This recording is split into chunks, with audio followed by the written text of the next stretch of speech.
This is day 12, The Lost Climb and Hiring Technical People.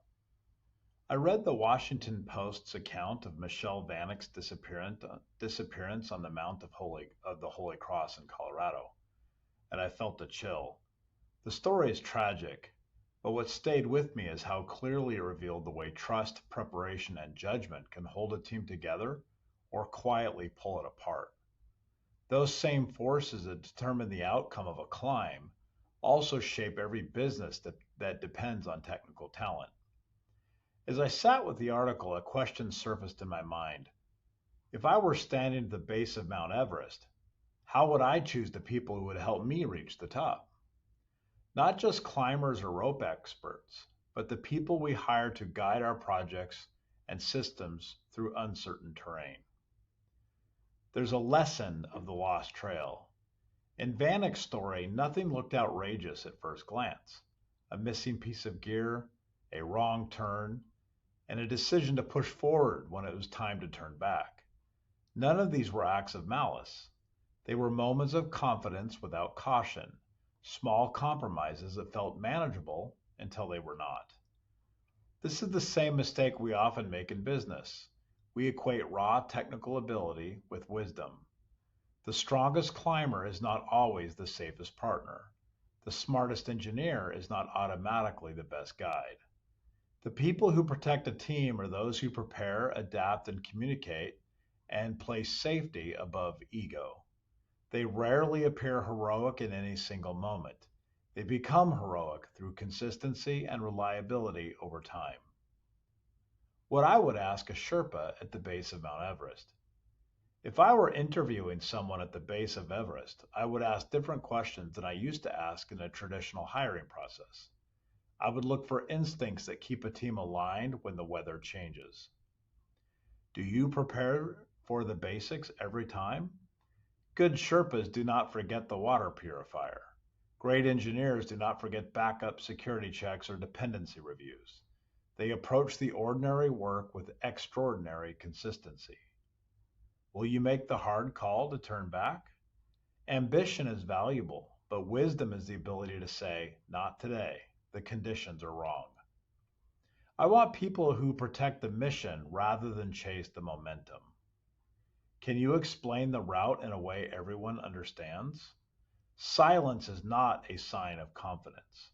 Clear communication builds trust, whether you are crossing a crevice or deploying a new service. The team deserves to know the route, the risks, and the contingency plan.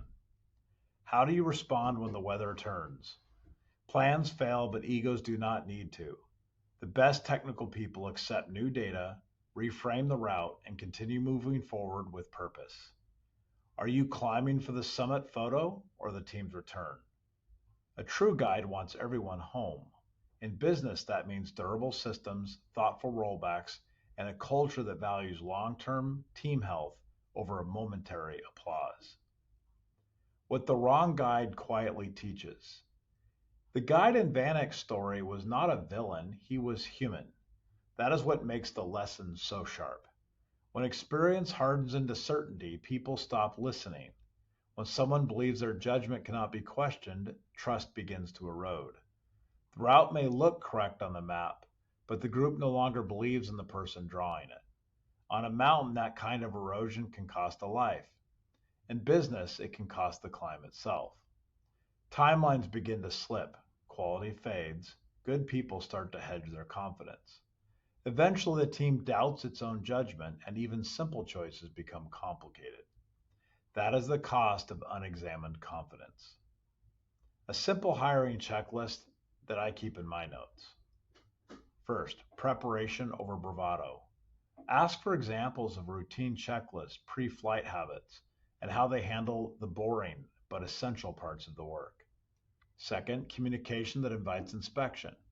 Listen for language that makes risks visible and encourages dialogue rather than defensiveness. Third, bias towards reversible steps. Great builders prefer small, safe steps. They can describe exactly how to roll back when things go wrong. Also, calm in the fog. About a time when they should ask about a time when the metrics looked wrong, the plan fell apart, and they still moved forward with clarity. Finally, care for the group. Look for signs that they value the team's energy, not just their own output. Ask how they celebrate wins and how they carry forward with losses. The takeaway that I keep returning to: when you hire technical people, you are not only hiring skill, you are choosing the people you will trust when the wind picks up, the light fades, and the quiet voice says, maybe we should turn back. The best Sherpas and the best engineers measure success in the same way. They do not define it by the summit photo, but by bringing everyone home with enough trust, strength, and clarity to try again tomorrow. This is the kind of team I want on any mountain, and this is the kind of team I want in my company.